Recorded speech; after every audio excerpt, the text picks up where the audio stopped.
परमात्मा श्रीकृष्णांची वाणी गीता गुरुशिष्य संवाद आहे. म्हणून अर्जुनानं स्वीकार केला की शिष्यस्तेहम साभिमाम त्वाम प्रपन्नम. भगवन, मी आपला शिष्य आहे, आपल्याला शरण आलोय. मला असा उपदेश करावा ज्यामुळे मला परमश्रेयाची प्राप्ती होईल. म्हणून त्या परमगुरूच्या चरणी गीता आरंभ करण्यापूर्वी ही स्तुती गुरुवंदना प्रस्तुत करण्यात येत आहे. ओम श्री सद्गुरुदेव भगवान की जय.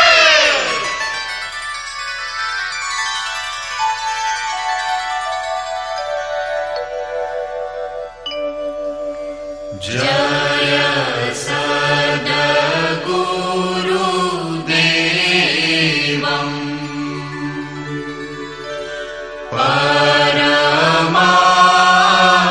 परमानन्दं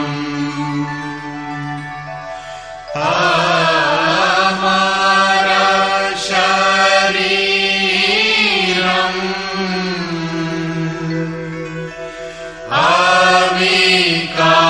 अविकारी निरगुण निरमूलम्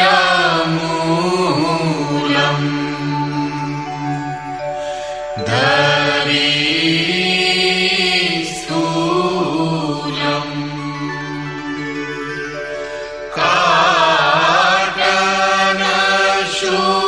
काटनशूलम्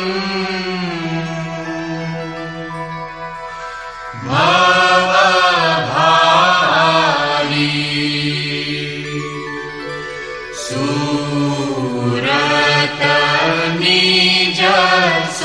सुरतनिजसोऽहम्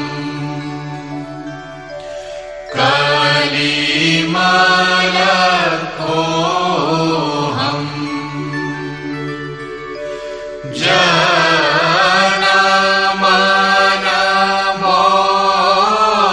जनमनमोहन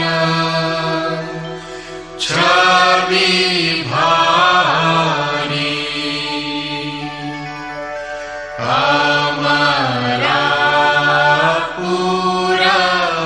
अमरापुरवासी सब सुख राशि सदा एक रस निर्विकारी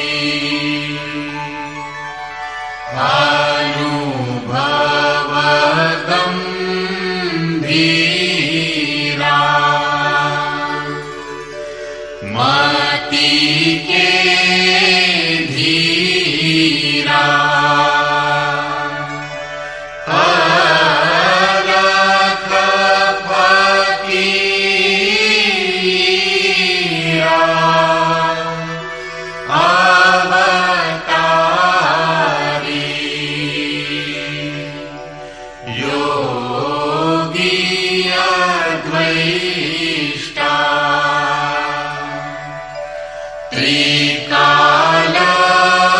त्रिकालद्रष्टा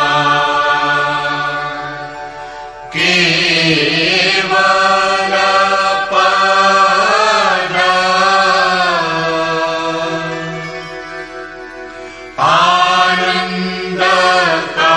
आनन्दकारी चित्रकूट ही आयो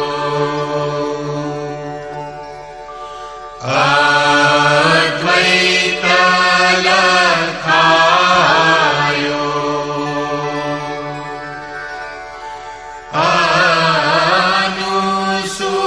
अनुसूया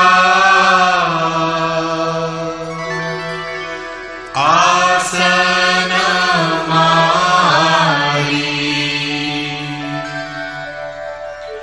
श्री परमहंस स्वामी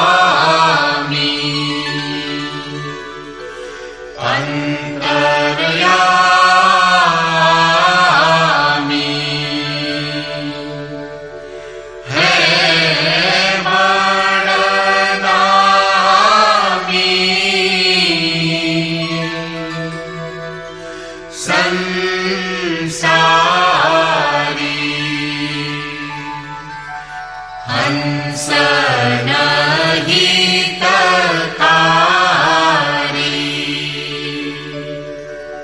जगपगुधारी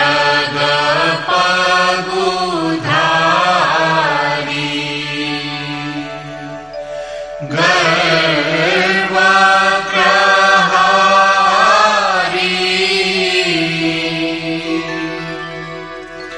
उपकारी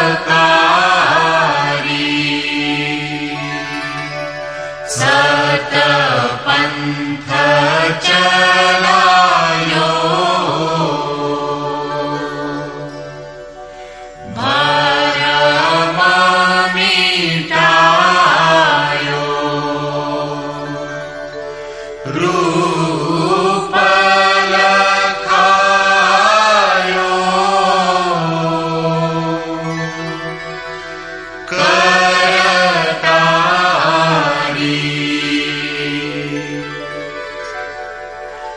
यह शिष्य है तेरो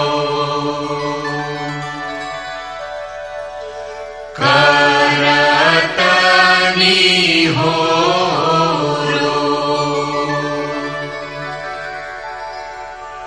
मोह पर हेरो प्राणधारी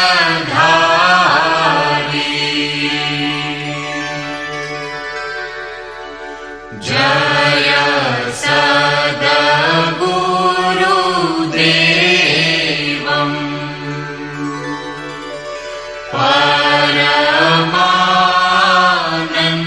परमानन्दम्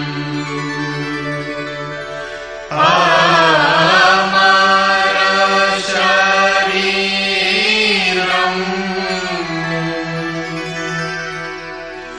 अविकारी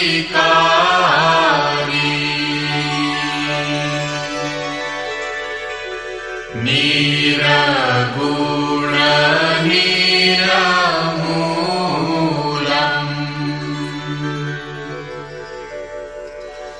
धरी स्थूलम्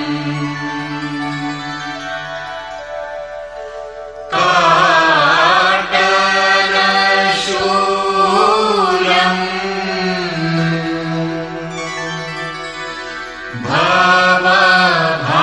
भवभारी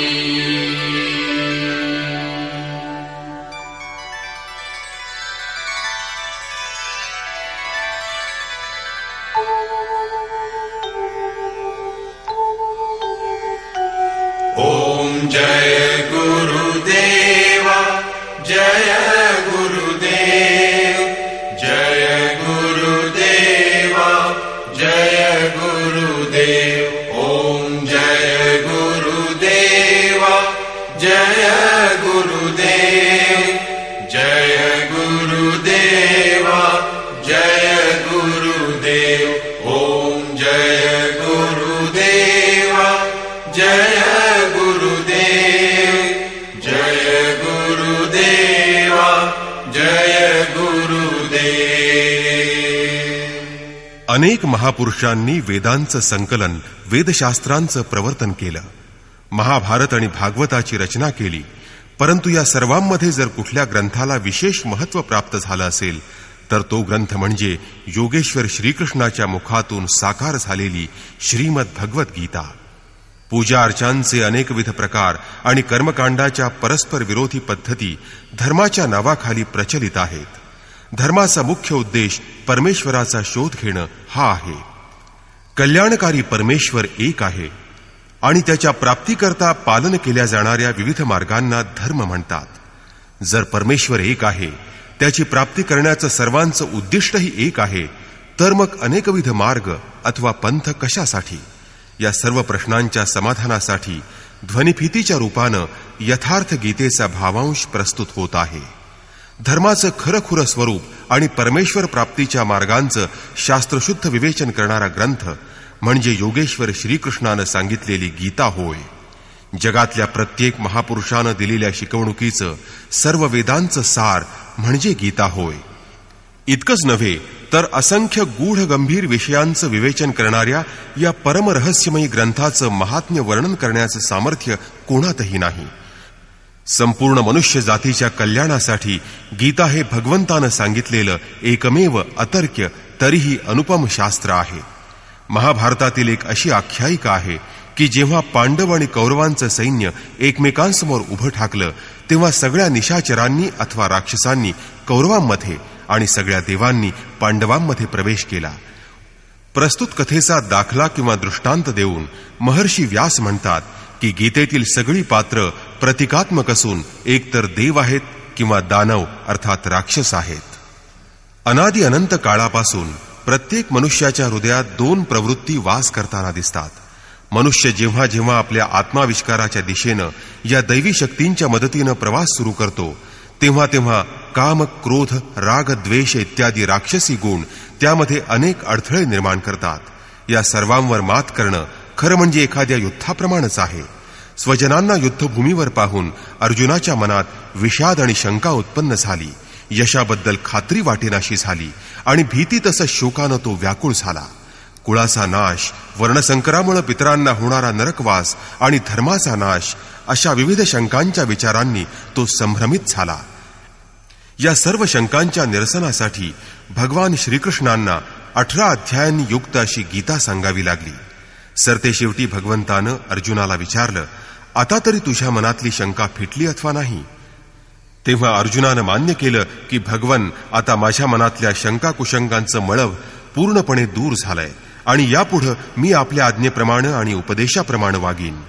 खरं पाहता अर्जुन केवळ निमित्त मात्र असून वरील सर्व शंका कुशंका आणि प्रश्न संपूर्ण मानवजातीच्या मनातले आहेत. फळ म्हणजे काय, यश म्हणजे काय, शाश्वत सुखाची प्राप्ती कशी होईल आणि म्हणूनच सर्व स्त्री पुरुष, आबालवृद्ध किंबहुना संपूर्ण मानवजातीसाठी गीतेच्या या 18 अध्यायांचं भक्तिभावपूर्वक श्रवण, चिंतन आणि मनन अत्यंत आवश्यक आहे. ज्या योगे परमेश्वर चिंतनात सदैव रममाण होता येईल, शिवाय मुलांवर देखील कल्याणकारी संस्कार होतील. श्रीमद भगवद्गीतेच्या आकलनाशिवाय परमेश्वर प्राप्तीचा मार्ग मिळणं केवळ अशक्य आहे. अखंड सौख्य, शाश्वत शांती आणि मूलभूत शंकांचं समाधान हे उद्देश लक्षात घेऊन या ध्वनिफिती संकलित केल्या गेल्या आहेत. यांच्या नियमित श्रवणानं केवळ स्वतःचंच कुटुंब नव्हे तर संपूर्ण समाजावर सुसंस्कार घडवता येतील. मनुष्य जगात कुठेही असला तरी त्याच्याकरता गीता नेहमीच एक अमृताचा झरा आहे. गीता आपल्या सर्वांचा ग्रंथ आहे. अत्यंत अभिमानानं आणि आनंदानं सांगावंसं वाटतं की सुमारे 5000 वर्षानंतर भगवान श्रीकृष्णाची यथार्थ गीता आपल्यासाठी प्रस्तुत होत आहे. जन्मजन्मांतरीच्या शंका कुशंकातून मुक्त होऊन परमेश्वराचं चिंतन आणि प्राप्ती करण्यासाठी या ध्वनिफितींचं रोज सकाळी श्रवण करणं अतिशय आवश्यक आहे.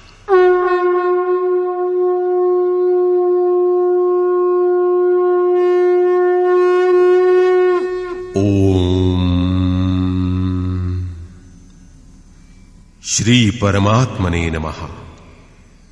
यथार्थ गीता श्रीमद् भगवद गीता अथ प्रथमोऽध्यायः. अध्याय पहिला.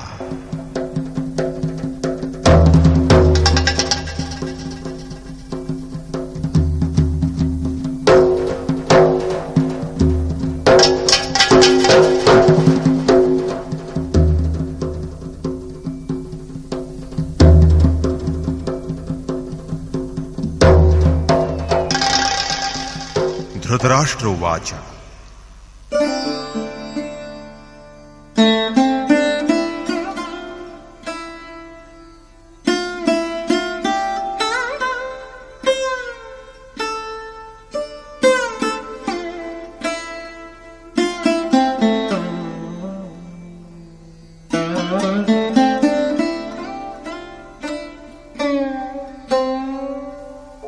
धर्मक्षेत्रे कुरुक्षेत्रे समवेता युयुत्सवः मामकाः पाण्डवाश्चैव किमकुर्वत संजय.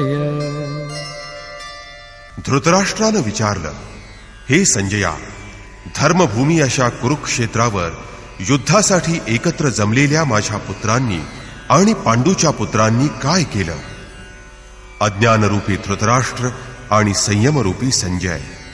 अज्ञान हे मनाच्या अंतरंगात वसत असतं. या अज्ञानात मन गुरफटलं जातं. धृतराष्ट्र हा जन्मांध आहे, परंतु संयमरूपी संजयाच्या माध्यमातून तो कुरुक्षेत्रावरील घडामोडी पाहू शकत आहे, ऐकू शकत आहे. त्याला निश्चित माहीत आहे की परमात्मा हेच एकमेव सत्य आहे. परंतु त्याचा मोहरूपी पुत्र दुर्योधन जोपर्यंत जिवंत आहे तोपर्यंत त्याचं लक्ष कौरवांवर म्हणजेच पर्यायानं विकारांवर केंद्रित झालं आहे. धर्म हे एक पवित्र क्षेत्र आहे. जेव्हा हृदयरूपी देशात दैवी संपत्तीचा प्रभाव असतो तेव्हा शरीर धर्मक्षेत्र बनतं, आणि जेव्हा इथं आसुरी संपत्तीचा प्रभाव असतो तेव्हा तेच शरीर कुरुक्षेत्र बनतं. कुरु म्हणजे करा. हा शब्द आदेशात्मक आहे. श्रीकृष्ण म्हणतात, प्रकृतीतून निर्माण होणाऱ्या त्रिगुणांनी प्रवृत्त होऊन मनुष्य कर्म करत असतो. तो क्षणमात्रही कर्माशिवाय राहू शकत नाही.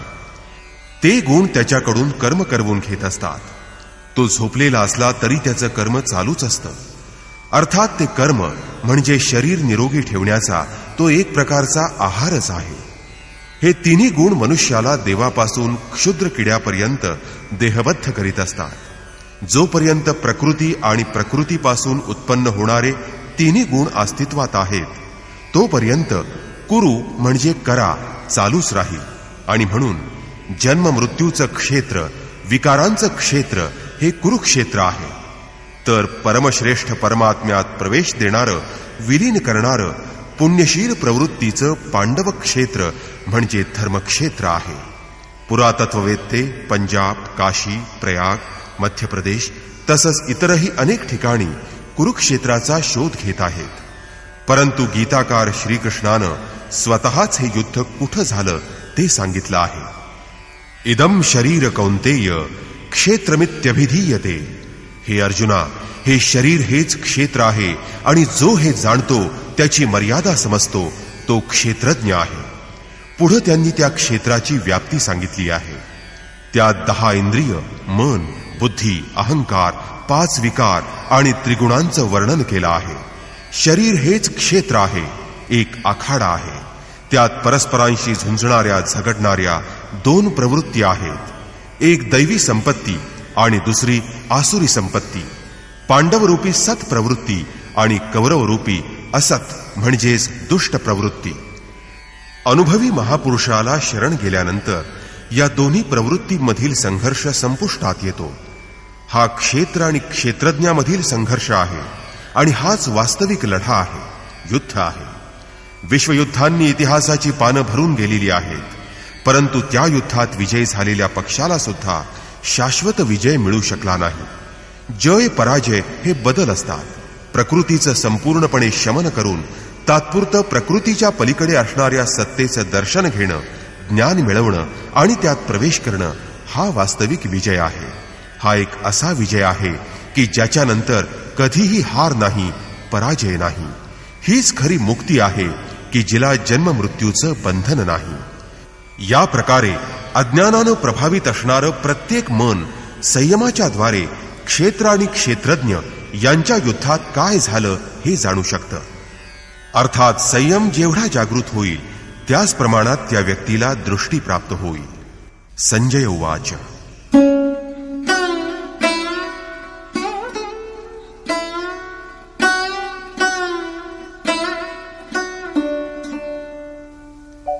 दृष्ट्वा तु पाण्डवानीकम् व्यूढम् दुर्योधनस्तदा आचार्यमुपसंगम्य राजा वचनमब्रवीत्. संजय म्हणाला, पांडवांचं सैन्य व्यूह रचनेनं उभं राहिलेलं पाहताच राजा दुर्योधन द्रोणाचार्यांजवळ जाऊन असं म्हणाला.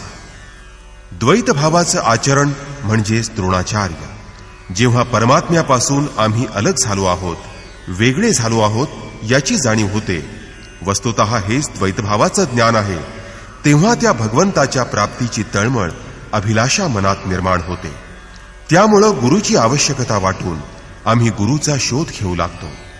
2 प्रवृत्तींमधील प्रथम गुरु हाच असतो ज्याचा शोध घेतो, परंतु त्यानंतरचे सद्गुरु योगेश्वर श्रीकृष्ण हेच असतात जे योगसिद्ध आहेत. राजा दुर्योधन आचार्यांच्या जवळ जातो.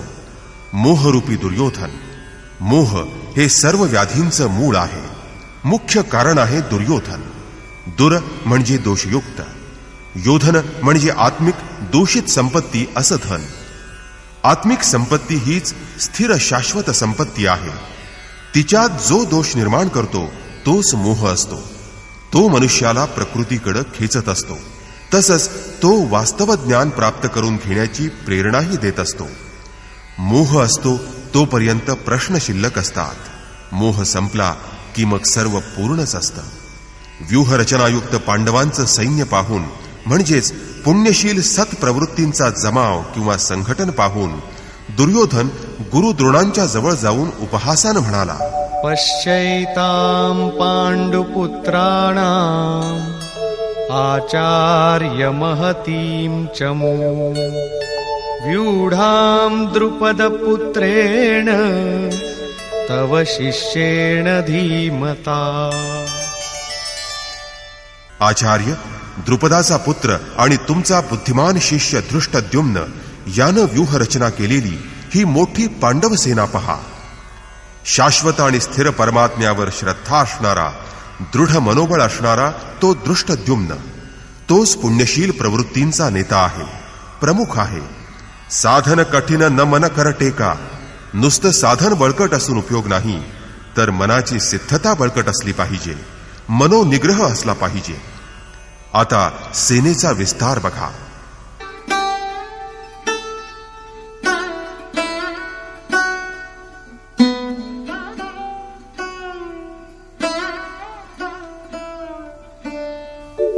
अत्र शूरा महेश्वासा भीमार्जुन समायुधि युयुधानो विराटश्च द्रुपदश्च महारथः.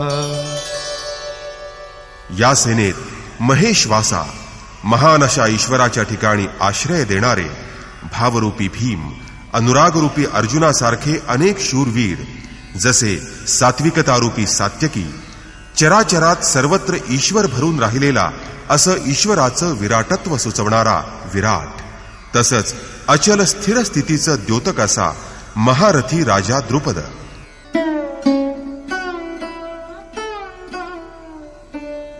धृष्टकेतुश्चेकितानः काशीराजश्च वीर्यवान् पुरुजित् कुन्तिभोजश्च शैब्यश्च नरपुंगवः. धृष्टकेतू कर्तव्यात दृढ असणारा, चेकितान स्वैरवैर भटकणाऱ्या मनाला लगाम घालून योग्य स्थळी मन स्थिर ठेवणारा, काशीराजा कायारूपी काशीमध्ये साम्राज्य आहे, पुरुजित स्थळ सूक्ष्म आणि कारण अशा शरीरावर विजय मिळवून देणारा, कुंतीभोज कर्तव्याच्या सहाय्यानं मृत्यूलोकावर विजय मिळवणारा, सर्व मनुष्यांमध्ये श्रेष्ठ, शैब्य म्हणजे सत्य व्यवहार. युधामन्युश्च विक्रान्तः उत्तमौजाश्च वीर्यवान् सौभद्रो द्रौपदेयाश्च सर्व एव महारथाः. युद्धाला आवश्यक मनोधारणा असणारा पराक्रमी युद्धामन्यू, ज्याच्याजवळ उत्तम प्रकारचं ओज आहे, तेज आहे असा उत्तमौजा, भक्कम आधार पाठबळ मिळालं की मन निर्भय बनतं, अशा भक्कम आधारामुळे जो निर्भय आहे असा सुभद्रापुत्र अभिमन्यू, ध्यानरूपी द्रौपदीचे 5 पुत्र वात्सल्य, लावण्य, सहृदयता, सौम्यता आणि स्थिरता, हे सर्वजण थोर महारथी आहेत. साधनेच्या मार्गावर वाटचाल करण्याची त्यांची संपूर्ण योग्यता आहे, क्षमता आहे. अशा प्रकारे पांडवांच्या पक्षातील दैवी संपत्तीनं युक्त असणाऱ्या 15-20 योद्ध्यांची नावं दुर्योधनानं घेतली. असत प्रवृत्तींचा राजा असूनही मोहामुळेच सत्प्रवृत्ती समजणं अशक्य होतं, मोह तिथं अडसररूप बनतो. त्यानंतर स्वतःच्या पक्षातील योद्ध्यांविषयी तो संक्षेपानं द्रोणाचार्यांना सांगतो. जर बाह्य युद्ध असेल तर आपल्या फौजेची बढाई त्यानं मारली असती. इथं विकार कमी सांगितले गेले कारण विकार नाशवंत असतात आणि त्यांच्यावर विजय प्राप्त करावयाचा आहे. फक्त 6-7 विकारच त्याने सांगितले की ज्यांच्या अंतरंगात संपूर्ण बहिर्मुखी प्रवृत्तींचा वास आहे. जसे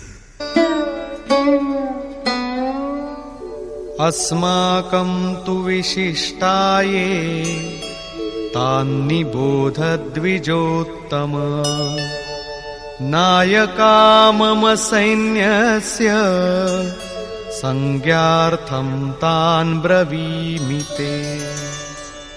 हे द्विजश्रेष्ठा, आता आमच्या सैन्यात जे जे प्रमुख आहेत, जे माझ्या सैन्याचे अधिकारी आहेत, त्यांची नावं आपल्याला कळण्यासाठी सांगतो. ते आपण ऐकून घ्या, जाणून घ्या. बाह्य युद्धात सेनापतीला द्विजश्रेष्ठ म्हणून संबोधणे समयोचित नाही. वास्तविक गीता म्हणजे अंतःकरणातील 2 प्रवृत्तींचा संघर्ष आहे आणि इथं द्वैत प्रवृत्तीचं आचरण प्रतीक म्हणजे गुरु द्रोण आहेत. जोपर्यंत आम्ही आमच्या आराध्यापासून लेशमात्रही अलग असतो तोपर्यंत तिथं प्रकृती विद्यमान असते, द्वैतभाव उपस्थित असतो. या द्वीवर विजय मिळवण्याची प्रेरणा आम्हाला गुरु द्रोणाचार्यांपासून मिळत असते. आमचं अर्धवट अपूर्ण ज्ञानच आम्हाला पूर्ण ज्ञान प्राप्त करण्याची प्रेरणा देत असतं. ते पूजास्थल नाही, मंदिराचं प्रांगण नाही, ती युद्धभूमी आहे. तिथं शौर्य सूचक संबोधन असायला हवं. आता असत प्रवृत्तींचे प्रमुख कोण कोण आहेत? भवान् भीष्मश्च कर्णश्च कृपश्च समितिञ्जयः अश्वत्थामा विकर्णश्च सौमदत्तिस्तथैव च. एक तर स्वतः आपण म्हणजे द्वैतभावाचे आचरणरूपी द्रोणाचार्य आहात. भ्रमरूपी संदेहरूपी पितामह भीष्म आहेत. भ्रम हे या विकारांचं उद्गमस्थान आहे आणि अंतापर्यंत तो जिवंत राहत असतो, म्हणून तो पितामह आहे. सर्व सेना मरून गेली तरी हा जिवंत होता. शरशय्येवर निश्चेतन अवस्थेत पडून होता, पण तरीही तो जिवंत होता. म्हणून भीष्म हा भ्रमरूप आहे. याप्रमाणेच असत कर्मरूपी कर्ण आणि संग्रामात सदैव विजयी होणारे कृपाचार्य आमच्या पक्षात आहेत.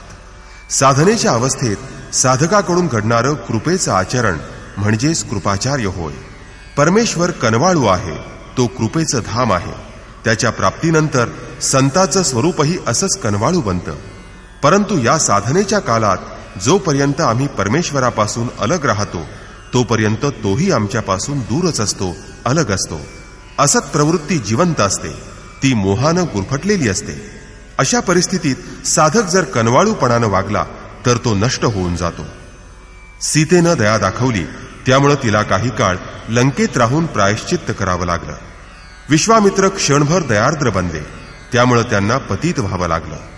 योगसूत्रकार महर्षी पतंजलीही म्हणतात, ते समाधावुपसगी व्युत्थाने सिद्धयाः. व्युत्थान कालात समाधी अवस्थेतून बाहेर आल्यावर सिद्धी प्रकट होतात. वास्तविक त्या सिद्धी आहेत, परंतु काम क्रोध मोह या विकारांनित्याच कैवल्य प्राप्तीमध्ये त्या अडसर रूप विघ्नरूप आहेत. गोस्वामी तुलसीदासही आपल्या रामचरितमानस या ग्रंथात म्हणतात, छोरत ग्रंथी जानी खगराया विघ्न अनेक करई तब माया रिद्धी सिद्धी प्रेरई बहुभाई बुद्धी ही लोभ दिखावही आई. माया अनेक विघ्न अडचणी निर्माण करत असते. ती साधकाला अनेक सिद्धी प्रदान करते, साधकाला ती सिद्ध बनवते. असा सिद्धी प्राप्त झालेला साधक मरणासक्त मनुष्याच्या जवळून गेला तरी तो मनुष्य उठून उभा राहील एवढी सिद्धी त्याला प्राप्त होते. अर्थात तो मनुष्य भले जिवंत झाला, पण साधकानं ते स्वतःचं सामर्थ्य समजलं तर तो नष्ट होऊन जाईल. एक रोगी बरा झाला की त्याच्या जागी अनेक रोगी जमतील. त्यामुळे भजन चिंतनामध्ये खंड पडेल आणि साधक त्यामुळं इतका बहकत जाईल की प्रकृतीचं बाहुल्य वाढून तो प्रकृतीच्या पाशात अडकला जाईल. जर लक्ष्य दूर असेल आणि जर साधकानं कृपाळूपणा केला तर त्याच्या त्या कृपेच्या आचरणामुळं समितिंजय म्हणजेच संग्रामात सदैव विजयी होणारी अशा सर्व सेनेवर तो विजय मिळवू शकेल आणि म्हणूनच जोपर्यंत लक्ष्यपूर्ती होत नाही तोपर्यंत साधकानं अत्यंत सतर्क सावध राहिलं पाहिजे. दया बिनु संत कसाई, दया करीतो आफत आई. परंतु अपूर्ण अवस्थेत ही दया म्हणजे ज्याचं दमन करण्यास अशक्य अशा असत प्रवृत्तीच्या दुर्धर्ष योद्ध्यासारखी आहे. या प्रकारे आपल्या पक्षात आसक्तीरूपी अश्वत्थामा आहे, विकल्परूपी विकर्ण आहे आणि भ्रममयी श्वासासारखा असणारा भूरिश्रवा आहे. हे सर्व बहिर्मुखी प्रवाहाचे मुख्याधिकारी आहेत. अन्ये च बहवः शूराः मदर्थे त्यक्तजीविताः नानाशस्त्रः प्रहरणाः सर्वे युद्धविशारदाः. माझ्यासाठी जीवावर उदार झालेले, अनेक प्रकारच्या शस्त्रांनी सज्ज आणि युद्धात कुशल असणारे पुष्कळ वीर इथं युद्धासाठी सिद्ध झालेले आहेत. ते सर्व माझ्यासाठी आपले प्राण द्यायलाही तयार आहेत. अर्थात ते निश्चितपणे किती आहेत ते सांगता येणार नाही.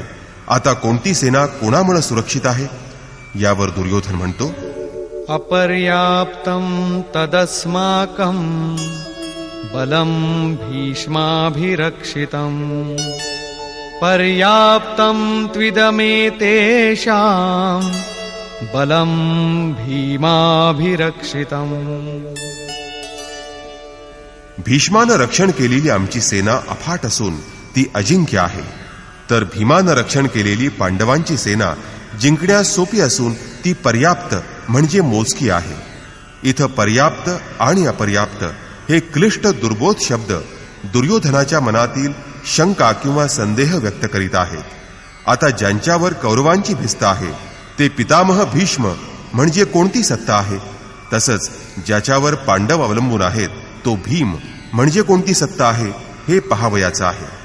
यानंतर दुर्योधन सेनेला सूचना देताना सांगत आहे, अयनेषु च सर्वेषु यथा भागमवस्थिताः भीष्ममेवाभिरक्षन्तु भवन्तः सर्व एव हि. तेव्हा सेना व्यूह रचनेत आपापल्या मोक्याच्या जागी उभं राहून आपण सर्वांनी मिळून भीष्माचार्यांचंच रक्षण केलं पाहिजे. जर भीष्माचार्य जिवंत राहतील तरच आम्ही अजिंक्य राहणार आहोत.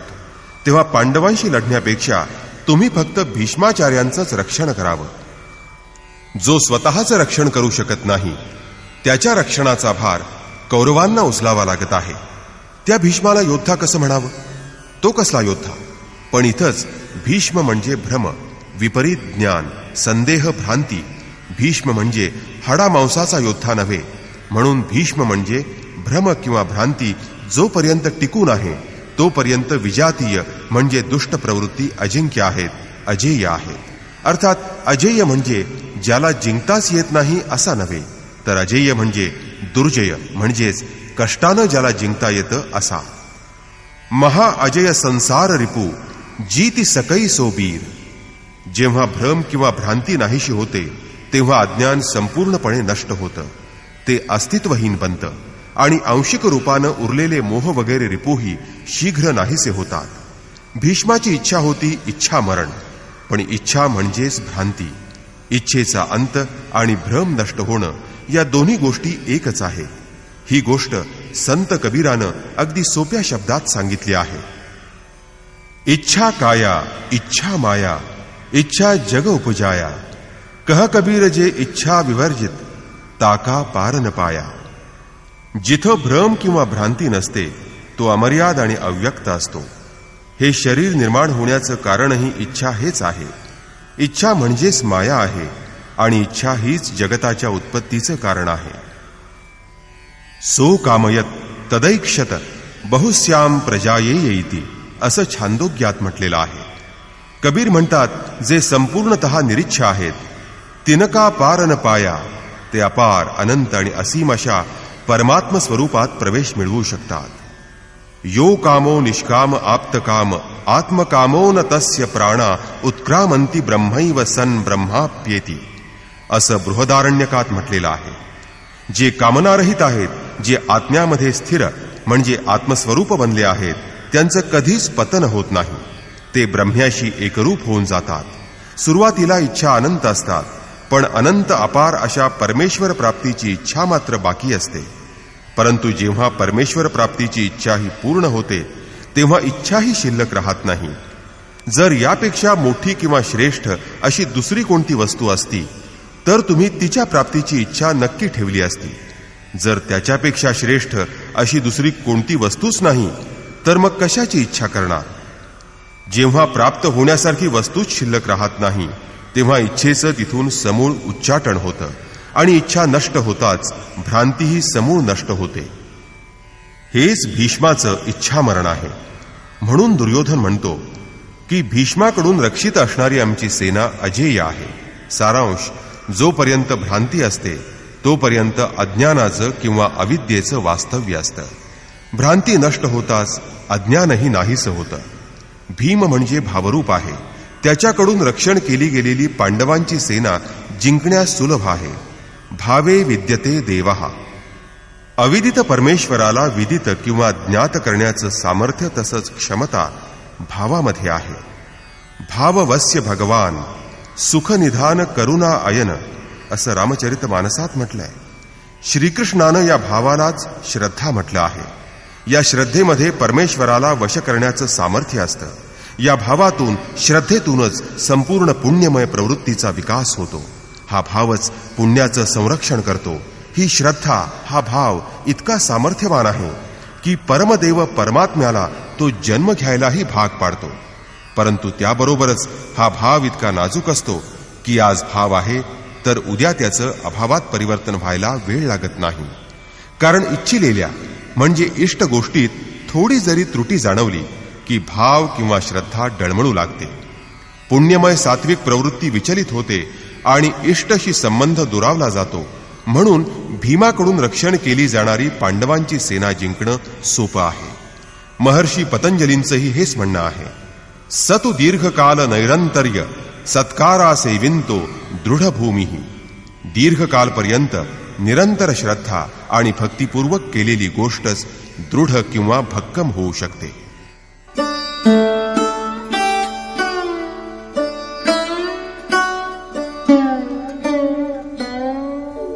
तस्य संजनयन् हर्षं कुरु वृद्धः पितामहः. सिंहनादं विनद्योच्चैः शंखं दद्मौ प्रतापवान्. अशा प्रकारे प्रत्येकानं आपापल्या शक्तीप्रमाणे शंख फुंकले. हा शंखध्वनी म्हणजे त्या वीरांनी आपल्या शक्तीप्रमाणे केलेली पराक्रमाची घोषणा होती. कुरुवंशातील महान पराक्रमी पितामह भीष्मांनी दुर्योधनाला आनंद व्हावा म्हणून सिंहगर्जनेप्रमाणे मोठ्या जोरानं आपला शंख फुंकला. हा ध्वनी फार भयावह होता. सिंह म्हणजे भयाचंच प्रतीक. निबिड जंगलात एकांत स्थळी या सिंहाची गर्जना आपल्या कानावर पडली तर सिंह आपल्यापासून कितीतरी मैल लांब बसला तरी भीतीनं आपल्या हृदयाचा थरकाप होतो आणि भयानं शरीरावर सरसरून काटा उभा राहतो. शरीर भीतीनं कापू लागतं. आपली अशी दशा होण्याचं कारण काय? कारण सिंहाविषयीचं भय आपल्या मनात दडून बसलेलं असतं. म्हणजे हे भय आपल्या मनात असतं. प्रकृतीमध्ये हे भय परमात्म्याच्या ठिकाणी नसतं. कारण परमात्मा म्हणजे निर्भयतेचं साम्राज्य. जर भ्रमरूपी भीष्माचार्य विजयी होणार असतील तर आपण ज्या मायारूपी जंगलात भरकटत आहोत ते जास्तच भरकटलं जाऊन भयाची मात्रा वाढेल. भयाचं काळोखी आवरण अधिक दाट होईल. भयाची तीव्रता वाढेल. भयाचा अंधकार मनात अधिक दाटेल. भय आपल्याला भयाशिवाय दुसरं काही देऊ शकत नाही. तेव्हा या प्रकृतीपासून निवृत्त होणं हाच खरा मोक्षाचा मार्ग आहे. ही माया किंवा प्रकृती म्हणजे घोर अंधकाराची पडछाया आहे. कौरव म्हणजे या मायेचं प्रतीक. ते भयाशिवाय दुसरं काही देऊ शकणार नाहीत. त्यामुळं कौरवांच्या सैन्यात सर्व रणधुरंधरांची रणवाद्य एकदम वाजली तरी भयाशिवाय दुसरं काहीही उत्पन्न झालं नाही. लक्षात ठेवा की प्रत्येक विकाराच्या मुळाशी काही ना काही भय असतंच. म्हणून त्यांनी आपली रणवाद्य जोरजोरानं फुंकून घोषणा केली. ततः शंखाश्च भैर्यश्च पणवानक गोमुखाः सहसैवाभ्यहन्यन्त सशब्दस्तु मूलोऽभवत्. त्यानंतर शंख, नगारे, तुतार्या, ढोल, रणशिंग ही रणवाद्य एकदम वाजवली गेली तेव्हा त्यांचा फारच मोठा आवाज झाला. त्यामुळं वातावरण भयावह झालं, कारण पांडव सेनेत भय उत्पन्न करणं हाच तर कौरवांचा उद्देश होता. अशा प्रकारे दुष्ट प्रवृत्तीचं बाह्य आक्रमण सफल झाल्यावर मोहमय बंधन अधिक घट्ट किंवा मजबूत बनतं. यानंतर पुण्य प्रवृत्तीच्या पांडव सेनेत रणवाद्य फुंकली गेली. यात पहिला मान योगेश्वर श्रीकृष्णाला दिलेला होता.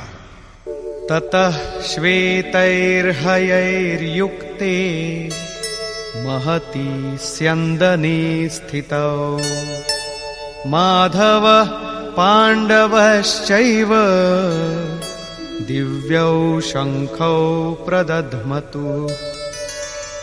पांढऱ्या शुभ्र घोड्यांनी युक्त असणाऱ्या इथं पांढरा रंग सात्विक आणि निर्मलतेचं प्रतीक आहे. महती स्यंदने म्हणजे महान रथावर आरूढ झालेल्या योगेश्वर श्रीकृष्णानं आणि अर्जुनानं आपापले अलौकिक शंख फुंकले. इथं अलौकिक या शब्दाचा अर्थ आहे सर्व लोकांमध्ये श्रेष्ठ. मृत्यूलोक, देवलोक, ब्रह्मलोक आणि जिथं जिथं जन्म मृत्यूचं भय आहे त्या सर्व लोकांपेक्षा श्रेष्ठ अशी पारलौकिक आणि पारमार्थिक स्थिती प्रदान करणं हा योगेश्वर कृष्णाच्या घोषाचा अर्थ आहे. या योगेश्वराचा रथ सोन्या चांदीचा किंवा लाकडाचा नाही, तर तो रथ अलौकिक आहे.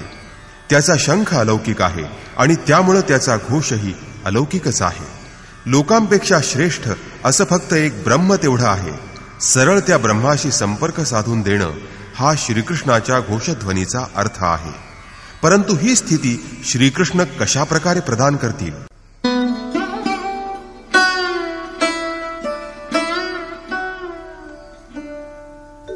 पांचजन्यं ऋषिकेशो देवदत्तं धनञ्जयः पौण्ड्रं दध्मौ महाशंखं भीमकर्मावृकोदरः. ऋषिकेश जो हृदयाचा जाणता आहे, स्वामी आहे, त्या कृष्णानं पांचजन्य शंख फुंकला आणि 5 ज्ञानेंद्रियांना त्यांच्या शब्द, स्पर्श, रूप, रसगंध गुणांसह वश करून तो निग्रह आपल्या भक्तगणांना प्रदान करण्याचा घोष श्रीकृष्णानं केला.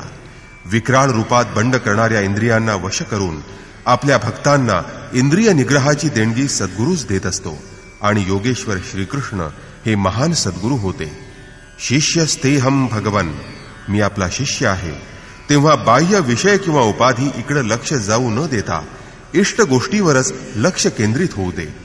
अयोग्य असं काहीही माझ्याकडून पाहिलं जाऊ नये, ऐकलं जाऊ नये किंवा स्पर्शिलं जाऊ नये. अर्थात या सर्व गोष्टी सद्गुरूवरच अवलंबून असतात. देवदत्त धनंजय, दैवी संपत्ती आपल्या काबूत ठेवणारा अनुराग म्हणजे अर्जुन होय. इथं अनुराग म्हणजे यथोचित इष्ट असणाऱ्या गोष्टींबद्दल प्रेम असणं. यात विरह, वैराग्य, अश्रुपात याही गोष्टींचा समावेश होतो. गदगद गिरा नयन बहनीरा, रोमांचक गोष्टीही यात येतात. पण इथं विषय वासनेला, विकाराला लेशमात्र शिरका बसत नाही. जर हा अनुराग यशस्वी झाला तर प्रत्यक्ष परमात्म्यात प्रवेश देणाऱ्या दैवी संपत्तीवर तो अधिपत्य प्राप्त करू शकतो. याचंच दुसरं नाव धनंजय आहे. धन म्हणजे दौलत, संपत्ती. यामुळं शरीराचा उदरनिर्वाह आणि इतर गरजा पूर्ण होत असतात. पण या बाह्य संपत्तीचा आत्म्याशी काहीच संबंध नसतो. या संपत्तीपेक्षा आत्मिक संपत्ती हीच खरी स्वतःची संपत्ती आहे. बृहदारण्यक उपनिषदात याज्ञवल्क्यानं मैत्रेयीला समजावताना हेच सांगितलं की पृथ्वीचं स्वामित्व जवळ असलं तरी त्यामुळं अमृतत्वाची प्राप्ती होऊ शकत नाही.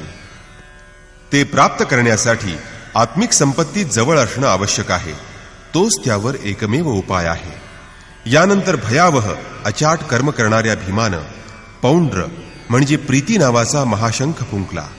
प्रीती म्हणजेच भाव किंवा प्रेम. त्याचा उद्गम आणि निवास हृदय असतं. म्हणूनच भीमाला वृकोदर असं म्हणतात. हे प्रेम किंवा हा भाव लहान मुलात दिसून येतो, परंतु वस्तुतः ते प्रेम आपल्या हृदयात असतं. ते मुलांमध्ये फक्त प्रकट होत असतं. हा भाव अगाध आहे, सामर्थ्यवान आहे. त्यानं म्हणजे भावरूपी भीमानं पौंड्र अर्थात प्रीती नावाचा महाशंख फुंकला. हा भाव महान आहे, बलवान आहे, सामर्थ्यवान आहे, पण प्रेमाचं माध्यम असलं तरच. म्हणूनच रामचरितमानसात म्हटलंय, हरि व्यापक सर्वत्र समाना, प्रेमत प्रकट हो ही मैं जाना.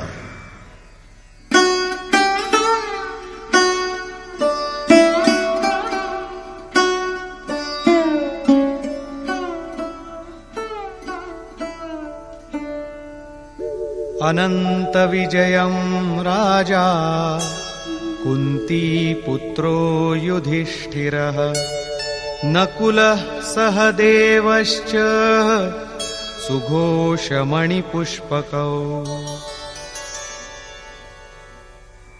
कुंतीपुत्र राजा युधिष्ठिरानं अनंत विजय नावाचा शंख फुंकला. महाभारतात कुंती हे कर्तव्याचं प्रतीक आहे, तर युधिष्ठिर हे धर्माचं प्रतीक आहे.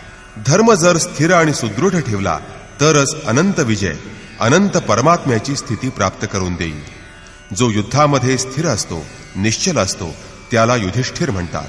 जो प्रकृती, पुरुष, क्षेत्र, क्षेत्रज्ञ यांच्या संघर्षामध्ये स्थिर राहू शकतो, जो महाभयंकर दुःखानंही विचलित होत नाही, असा स्थितप्रज्ञच एक दिवस अनंत, अविनाशी अशा परमतत्व परमेश्वरावर विजय मिळवू शकतो. नियमरूपी नकुलनं सुघोष नावाचा शंख फुंकला. इथं नकुल हा आचार परंपरेचे नियम पाळण्यात अत्यंत काटेकोर होता आणि म्हणून त्याला नियम असं म्हटलं आहे. तेव्हा जो जो नियम भव्य होईल, उन्नत होईल, म्हणजेच शुद्ध आचारविचार वाढतील, तेव्हा अशुभ किंवा अमंगल नष्ट होत जाईल आणि मंगलकारक, कल्याणकारक, शुभकारक स्थिती निर्माण होईल. नंतर सत्संगरूपी सहदेवानं मणिपुष्पक नावाचा शंख फुंकला. विद्वानांनी प्रत्येक श्वासाला बहुमूल्य रत्न असं म्हटलं आहे. हीरा जैसी श्वासा बातों में बीती जाय. आता इथं सत्संग आणि बहुमूल्य श्वास याचा काय संबंध आहे? त्यासाठी सत्संगाचं स्वरूप समजावून घ्यायला हवं. सत्संग दोन प्रकारचे असतात. एक, सत्पुरुषांच्या सान्निध्यात बसून त्यांची अमृतवाणी श्रवण करणं, हा झाला बाह्य सत्संग. पण दुसरा सत्संग हा आंतरिक असतो. भगवान श्रीकृष्णांच्या मते आत्मा हेच एकमेव सनातन सत्य आहे. तेव्हा सर्व प्रकारांनी, बाजूंनी इंद्रियांचं नियमन करून जर मन आत्म्याच्या संगतीत राहील, आत्म्याच्या ठिकाणी रत होईल, तेव्हा तो खरा वास्तविक सत्संग होतो. सतत ध्यान, चिंतन आणि चित्ताची एकाग्रता याचा सतत सराव, अभ्यास केल्यानं हा सत्संग साधला जातो. या सनातन सत्याच्या सान्निध्यात मन जसजसं अधिक रममाण होईल, रत होईल, तसतसं प्रत्येक श्वासावरही नियंत्रण ठेवणं शक्य होईल आणि मग मनासहित इंद्रियाचा विरोध होऊ शकेल. आणि ज्या दिवशी मन संपूर्ण इंद्रिय निग्रह करू शकेल, त्या दिवशी त्याला सनातन तत्वाची प्राप्ती होईल. मग एखाद्या वाद्याच्या सुराप्रमाणे चित्ताचा सूर वाद्याच्या सुरात मिसळून जाईल आणि हाच खरा सत्संग ठरेल. या अर्थानं सहदेवाला सत्संग रूप असं म्हटलं आहे. बाह्य रत्न कठीण आहे, परंतु श्वासरूपी रत्न फुलापेक्षाही कोमल आहे. फूल विकसित झाल्यानंतर किंवा देठापासून तुटल्यावर कोमेजून जातं, परंतु मनुष्य पुढचा श्वास घ्यायला जिवंत राहू शकेल की नाही याची शाश्वती नाही. परंतु आंतरिक सत्संग सफल झाला तर मात्र प्रत्येक श्वासावर नियंत्रण ठेवून परमलक्ष्याची प्राप्ती करून घेता येते. पांडवांचं हेच लक्ष्य आहे. त्या व्यतिरिक्त दुसरं ध्येय किंवा लक्ष्य त्यांना नाही. परंतु प्रत्येक साधन निर्मलतेच्या मार्गात काही ना काही अंतर निर्माण करत असतं.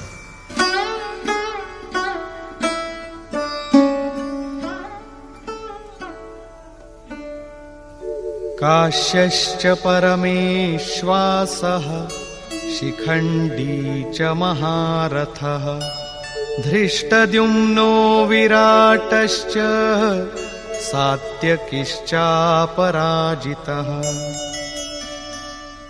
महाधनुर्धारी काशीचा राजा, महापराक्रमी शिखंडी, धृष्टद्युम्न, विराट आणि अजिंक्य असा सात्यकी यांनी आपापले शंख फुंकले. हा शब्दशः अर्थ झाला तरी ध्वन्यार्थ वेगळाच आहे. कायारूपी काशी, मनुष्य मनासहित सर्व इंद्रियांचा निग्रह करून कायेमध्येच केंद्रित करीत असतो, तेव्हा तो परमेश्वास परमेशाच्या अंतःकरणात प्रविष्ट होतो. परमेश्वराच्या अंतःकरणात प्रवेश देणारी सक्षम शरीर किंवा काया हीच काशी आहे. शरीरात परमश्रेष्ठ ईश्वराचा निवास असतो. परमेश्वास म्हणजे श्रेष्ठ धनुर्धर असा नाही, परंतु परम अधिक ईश अधिक वास असा आहे. शिखा आणि सूत्राचा म्हणजे जानव्याचा त्याग म्हणजे शिखंडी. आजकाल लोक मुंडण करतात, जानवं काढून टाकतात आणि अग्नी पेटवणं सोडून देतात आणि मग स्वतःला संन्यासी समजतात. या गोष्टी न करणं म्हणजे संन्यास. पण तसं होऊ शकत नाही, कारण शिखा ही ध्येयाचं प्रतीक आहे, जे प्राप्त करावयाचं त्या लक्ष्याचं प्रतीक आहे, आणि जानवं हे संस्काराचं प्रतीक आहे. जोपर्यंत परमेश्वराला प्राप्त करणं बाकी आहे तोपर्यंत मागं संस्काराचं सूत्र चिकटलेलं असणार आहे. मग तोपर्यंत मनुष्य कशाचा आणि कसा त्याग करू शकणार? मग संन्यास तरी कसला? अजून तर पथिकाची मार्गक्रमणा सुरू आहे.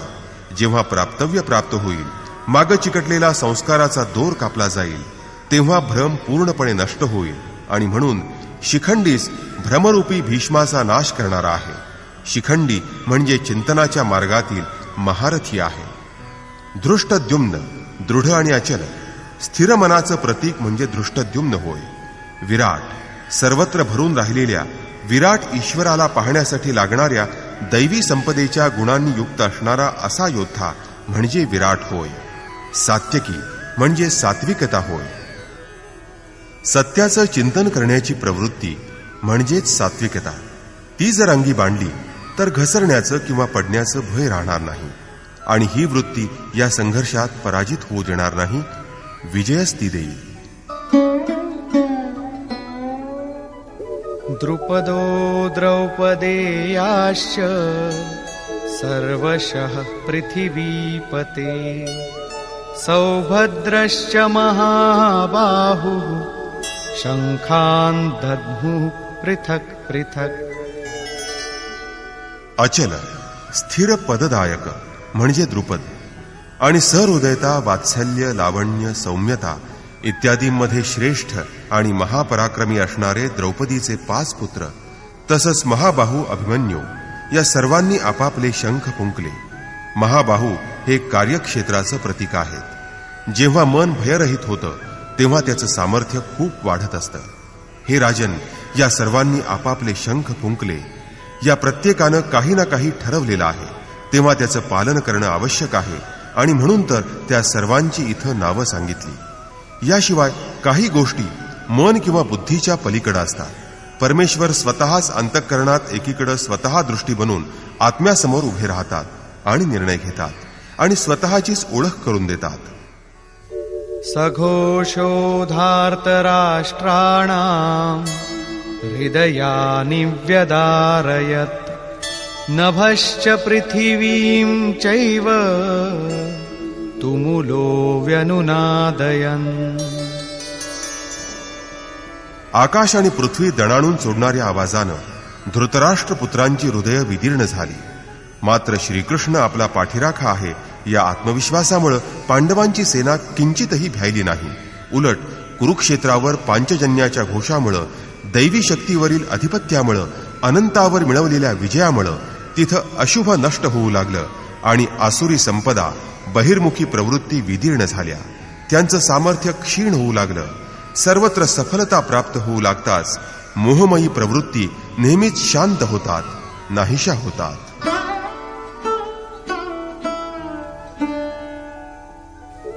अथ व्यवस्थितान् दृष्ट्वा धार्तराष्ट्रान् कपिध्वजः प्रवृत्ते शस्त्रसम्पाते धनुरुद्यम्य पाण्डवः. ऋषिकेशं तदा वाक्यम् इदमाह महीपते सेनयोरुभयोर्मध्ये रथं स्थापयमेच्युत. संयमरूपी संजयानं अज्ञानानं झाकाळून गेलेल्या धृतराष्ट्राच्या मनाला समजावलं की हे राजन, अर्जुनाच्या ध्वजावर वैराग्यरूपी हनुमान विराजले आहेत. इथं कपिध्वज म्हणजे ध्वज चंचल असतो म्हणून त्याला कपिध्वज म्हटलेलं नाही.